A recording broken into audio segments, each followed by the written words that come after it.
Génération Ekan Record FM, avec le Master DJ venant des Beaumam, on vous présente une série de louanges du peuple Ekan.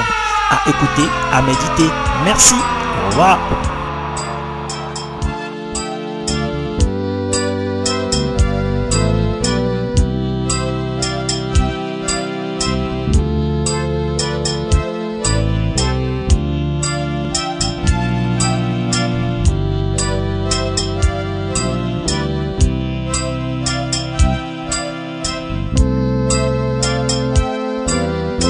Génération Ekan Record FM, avec le Master DJ venant des Beaumam, on vous présente une série de louanges du peuple Ekan. À écouter, à méditer. Merci.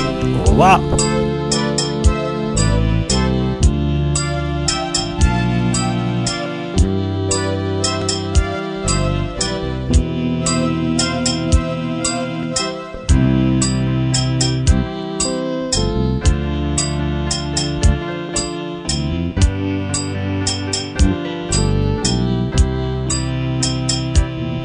Anti Zambesiao e anti Udengongalo Anti Zambesiao e anti Udengongalo Anti Zambesiao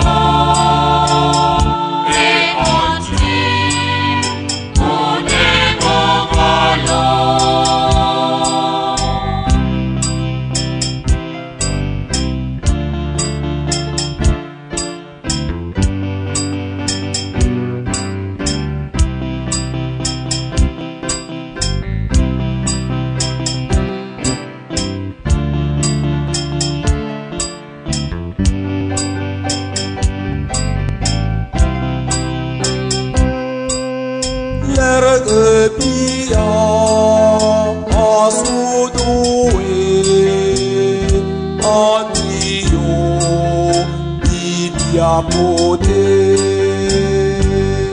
Jesus Domine Daviro E Anti Udengongalo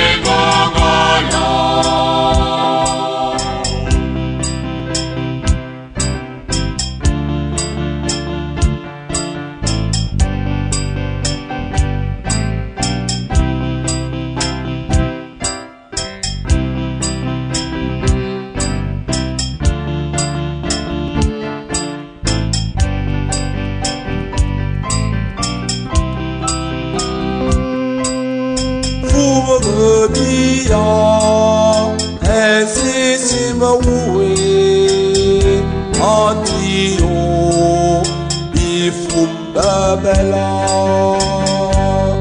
Anti Wona Wedingo E Anti Udengongalo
Dara Zabessa. Bien, bon, oui. Nous sommes pas de vaille mourir. À Kazo Zabi Tamara. Un coup bien, bon, bon, assez bien, ça m'a bon, bon. Ils avaient tué dans le fait moi, Jésus-Christ. À calmer, c'est bien bon. C'est monsieur pour vous voir. Ah, c'est mon vote. Et bien, ça invite Samara. Regarde bien, Tchengongo.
fleurs dans ce fumier, alors restons fleurs.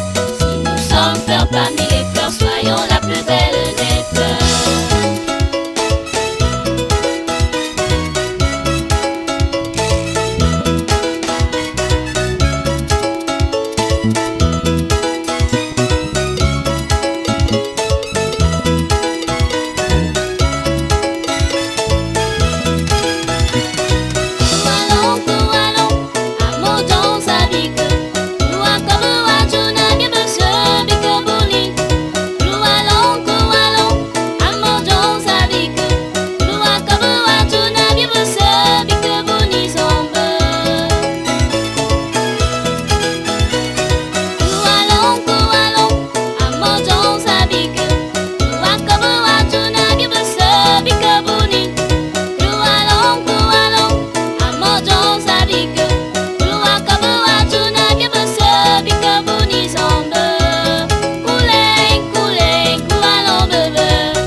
Génération Ekan Record FM, avec le Master DJ Venant des Boumam, on vous présente une série de louanges du peuple Ekan.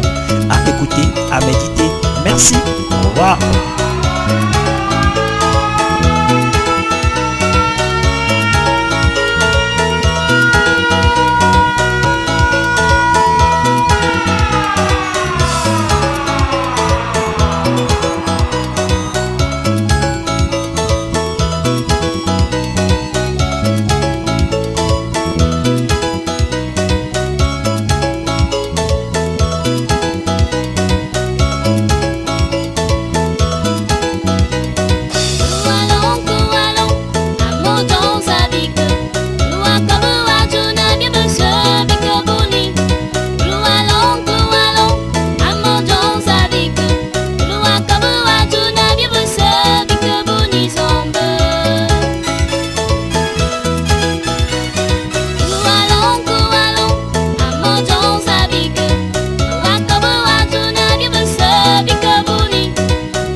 Moyo,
Génération Ekan Record FM, avec le master DJ Venant des Boumam, on vous présente une série de louanges du peuple Ekan. À écouter, à méditer. Merci. Au revoir.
babi ban bay ni yeno mama mama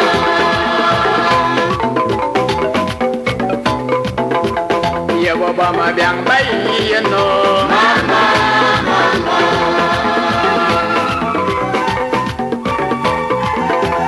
ye bo yo mo yo bay ni yeno mama mama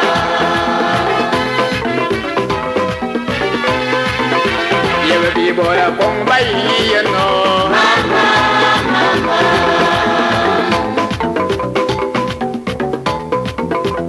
ye ba val ban bay ni yeno mama mama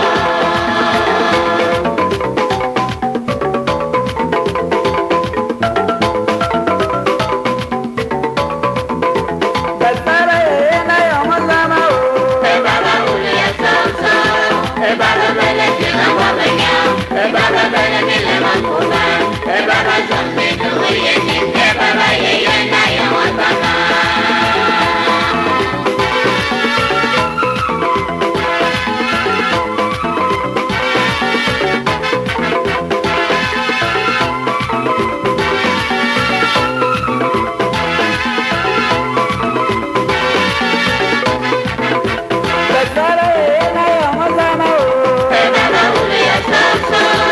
Baba,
Seigneur a pu me donner la vie. Mais au-delà de tout ce que tu as fait pour moi, je veux te dire Seigneur, je t'aime de toute ma force. Au-delà de tout ce que tu m'as donné, je veux te dire Seigneur, je t'aime de toute mon âme.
Seul mon Dieu, je me suis confié.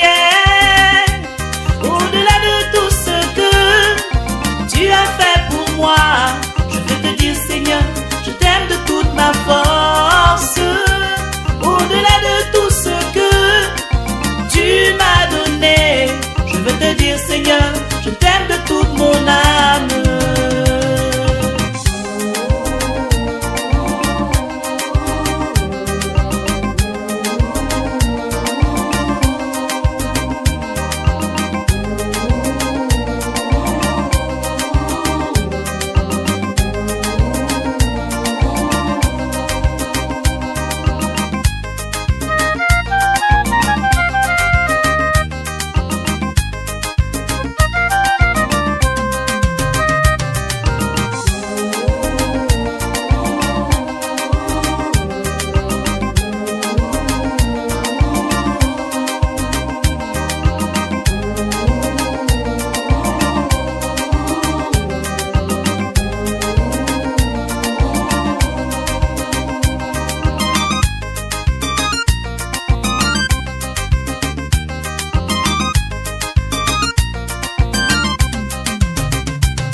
Chaque jour mes freins suffisent à peine. Et inutile de s'inquiéter de notre lendemain. Notre Père est le Dieu pourvoyeur qui pense à ses enfants et jamais, jamais ne les abandonne. Notre Père est le Dieu pourvoyeur qui pense à ses enfants et jamais, jamais ne les abandonne.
Amazon,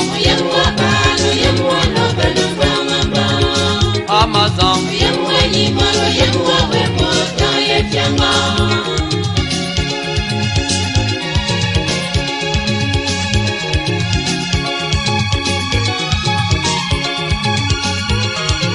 Baba the poor moro, Oyem Pantianga swal Uyem moro nemesis Amazon, Dagayem Pianga, Baru Uyem Walur Mizilingan, Yewa.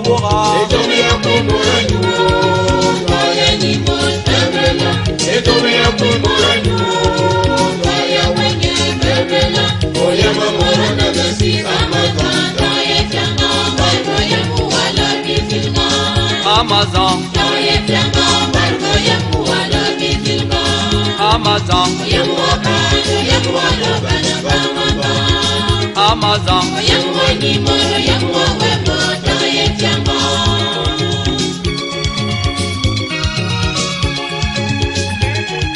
Eyo wa Amazon boro otuan fobiti amu yam moro nemesis Amazon yam wa ban yam wa loban bang yo wa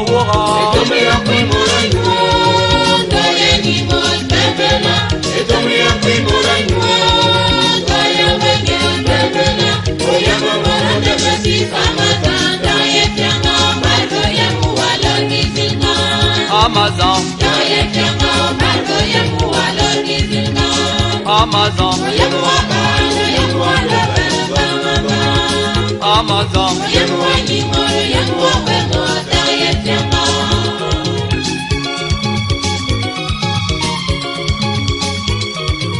Kalgamba, Wamor Miswas, Eyon, Wapamiko Babo, Amu, Yamamoro Nemesis, Amazon, Yamuanimu, Yamua Wemo, Yarayem Yanga, Yoa,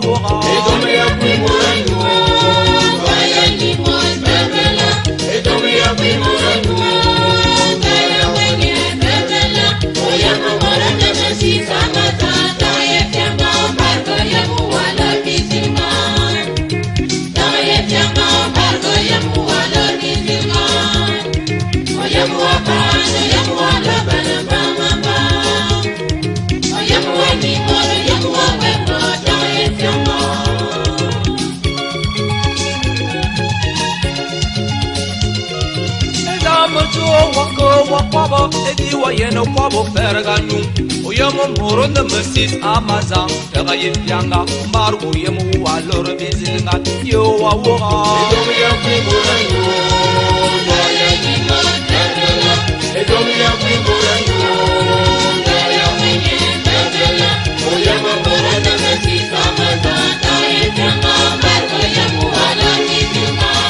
Amazon Amazon Amazon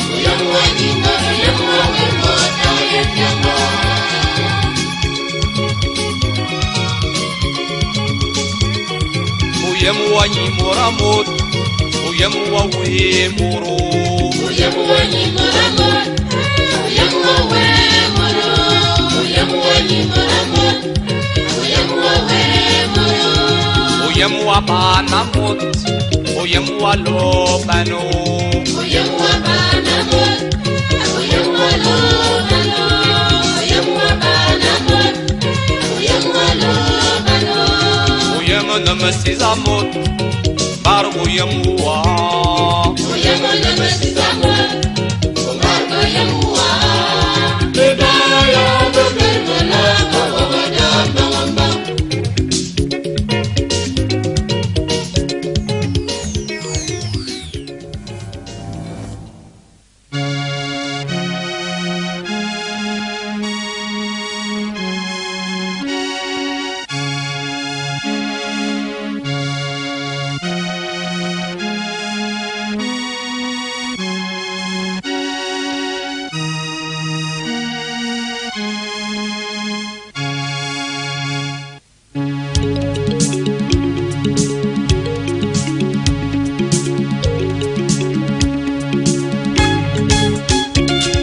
Génération Ekan Record FM. Avec le Master DJ Venant des Beaumans, on vous présente une série de louanges du peuple Ekan. À écouter, à méditer. Merci. Au revoir.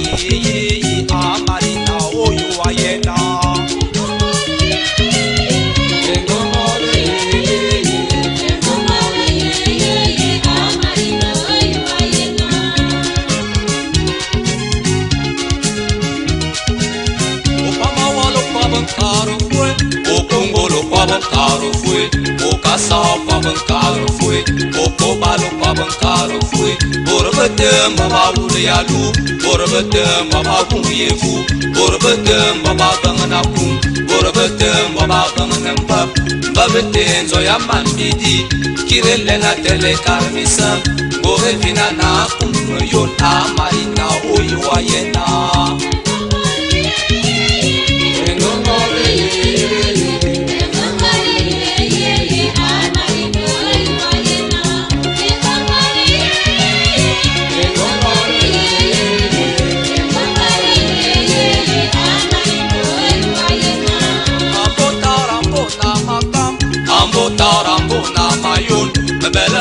Swing up my foot, Boko no Bobanda Kanawa, Eborni Bella Wani Pahokala, Oyene Yomaneza Wanda, Aso Wasilina Yomon, Onon Wani Meno Kalaye, Anon Yomana Ferganda, Anon Yomana Bundevu, Anon Gamena Kalayomon, Anon Bangamena Kalayomon, Yomon Letarbana Bunyewu, Ayene Lezuba Nevaba, Ayene Yenkala Nevaba.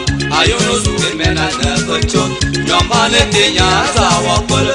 Antu mon bawa fira wu. Denye mene ye apowo do amarina oyu ayena.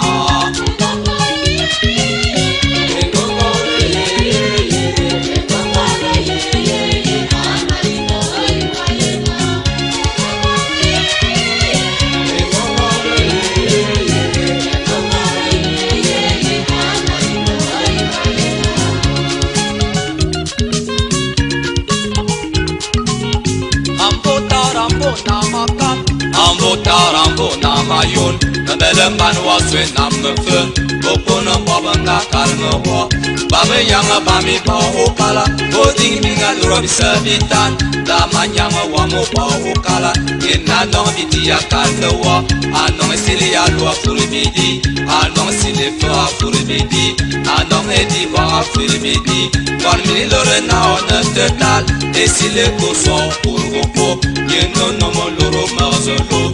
Yo apese for no to kwaba, eswa kwaba na no to wo. Yo kale ko kwaba no to wo.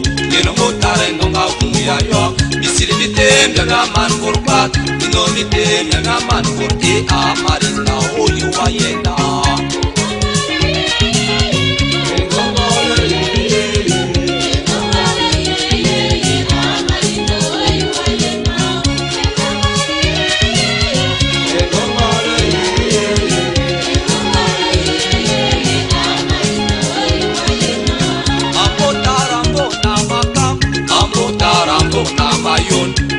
Banwa swing down my foot, Bokona Bobanga Kanawa, Ebormi Bellman Bambi Bahokala, Oyene Yombaneza Wanda, Aso Wasilina Yimoni, Onomo Money Meno Kanaye, Anomo Wamena Tilegako, Anomo Yonoma Tilegako, Anomo Yomana Tilegako, Yenvetare Nabamania Wu, Yombane Tinya Zawa Bule, Untu Jomon Bawa Kunewan, the Yemen Yaman Amarina oyu ayena.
lugo wanti yo ya tamano wa ya wumo wanti yer kana Tuma wanti Yanga mo wanti yo ya kanga wa bui asumo tumo we yer kana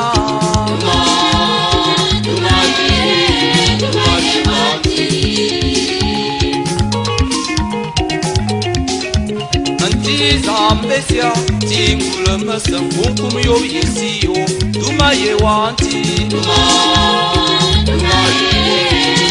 ye wanti. Tumpa ya yobo, tumpa ye weka wanti wa ye tumpa, kaya si tumpa ye puri, ye bawa kune tumpa, tumla ye kanti tumpa.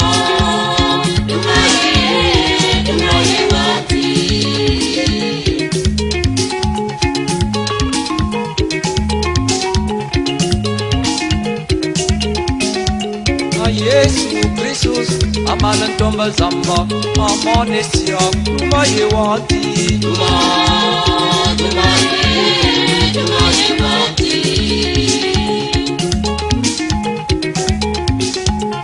Amanesia, amba misam, urabi ngalo, ya kolewa.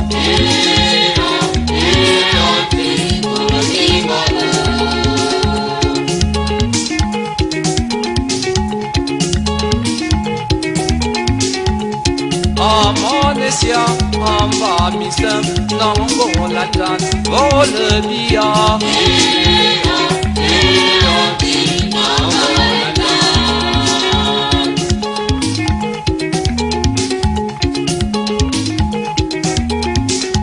Oto esu ambonom, amanesia, kura bingalo, yene bingalo.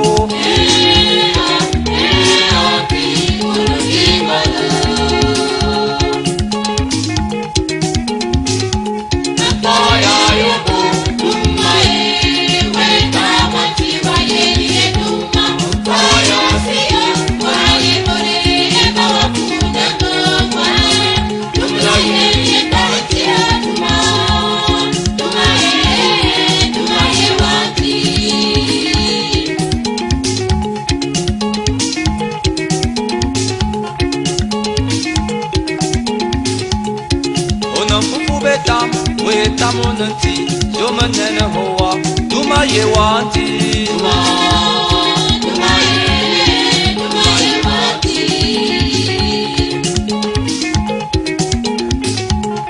We tamono forma dama yobo wanti, a Yesu Kristus, Tuma ye wanti, tuma ye wanti. A Yesu Kristus, abam lensinsim, aduma zambesia, tuma ye wanti, tuma ye wanti. Mapaya yobo, tuma ye weka wanti wa ye tuma, kaya siyo wa ye puri, ye bawa kune bumwa, tuma ye karantia tuma.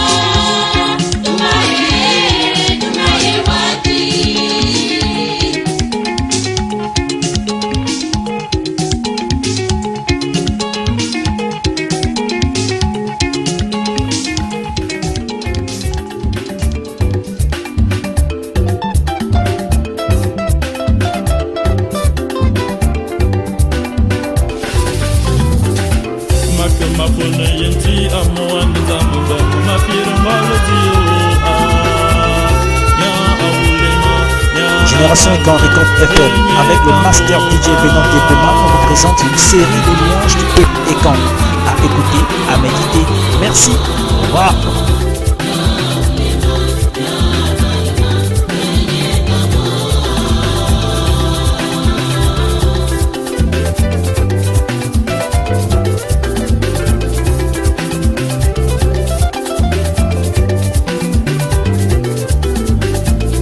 Zani yene mbi mama zamba bobore. Tia tong bon boué tar fiala tomoré Ane kambil zama nya abalama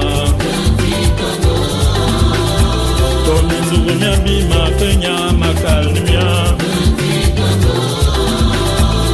Tokon wabima kenye tama yimesie Tokan bida wazo manyolo mesiki barazomo Abena morbina ma asiki mabozomi auntie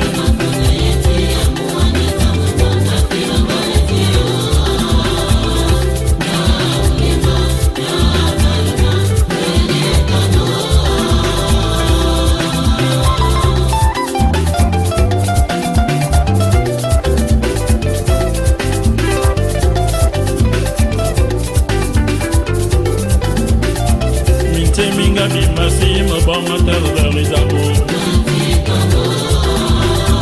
Okononga tirul mama umite teringi Lomboy bama bamana meta babu wambara gama Bana mama zuhu inyingi sefabama Baba bakwela gama babu gama mazo Liga ma firgan ti ma firgan baladiye Ma koma zena wuda ma magana ma labaga Ndati yanga su aso ma kura uo Ibaba yeme ya undo babo ya musti Bakara mina binanga ne bibina okala Gana hazamba milika malenye Nyaita maninyi, nyaita manumkomo Mangama musiki gifi, fira gana zamba auntie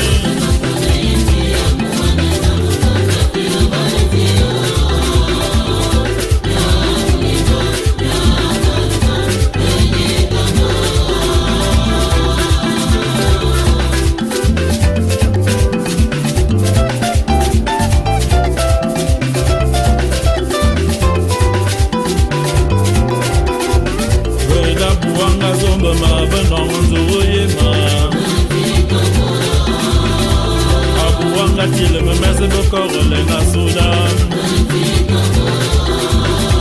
Madame Ibo mama mavunga nga mosi Bafara bama bese mavubunga nga nao Parisomba klemanga mavunga ngise wango Mbezamba nonga yiwa kelo wangwa Deya bena, mavunga nga mosi Gaspar Mendaka, mavunga nga nao Mese kivuwa ni inyo menanga tumulma Ndaboro nana ese